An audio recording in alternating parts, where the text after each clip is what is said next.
ஆன்மீக நண்பர்கள் அனைவருக்கும் அன்பு கலந்த வணக்கங்கள். இன்றைக்கு நாங்கள் ஆன்மீகம் சம்பந்தமான பதிவில் செல்வம் பெருக விரதம் இருந்து சந்திரனை வழிபடலாமா வாங்க. சந்திர தரிசனம் என்பது பார்த்தீங்கன்னா அமாவாசைக்கு பிறகு முதல் முறையாக சந்திரனை தரிசிப்பது தான் சந்திர தரிசனம்.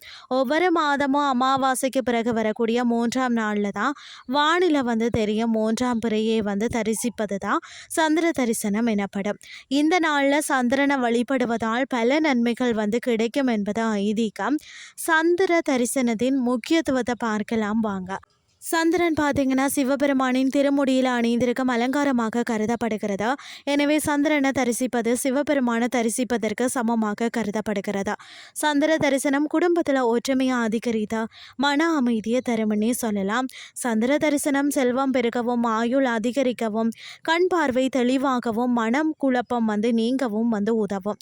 சந்திரனை தொடர்ந்து வணங்குவதால் பார்த்தீங்கன்னா அளவிட முடியாத புண்ணியத்தை பெறலாம். சந்திரன் புதிதாக உதிப்பது போல வாழ்க்கையில புதிய தொடக்கத்திற்கு இது ஒரு சிறந்த நேரமாக கருதப்படுகிறதா. இப்போ வாங்க வழிபடக்கூடிய முறையை பார்க்கலாம். தூய்மையான இடத்துல அமர்ந்து கிழக்கு திசையை நோக்கி சந்திரனை தரிசிக்கணும். சந்திரனை தரிசிக்கும் போது கையில காசை வச்சு மூடிக்கொண்டு வளமாக 3 முறை சுற்றி மீண்டும் ஒரு முறை பிறைய தரிசித்து வணங்கணும். சந்திரனை வழிபடும் மந்திரங்களை ஜெபிக்கலாம். சந்திரனை தரிசிக்கும் போது தூப தீபம் ஏற்றி வழிபடலாம். சந்திர தரிசனத்திற்கு முன் உடல் மற்றும் மனதையும் சுத்தமாக வைத்திருக்கணும். பூ பழம் நாணயம் போன்ற பூஜை பொருட்களை வைத்து சந்திரனை வழிபாடு செய்யலாம்.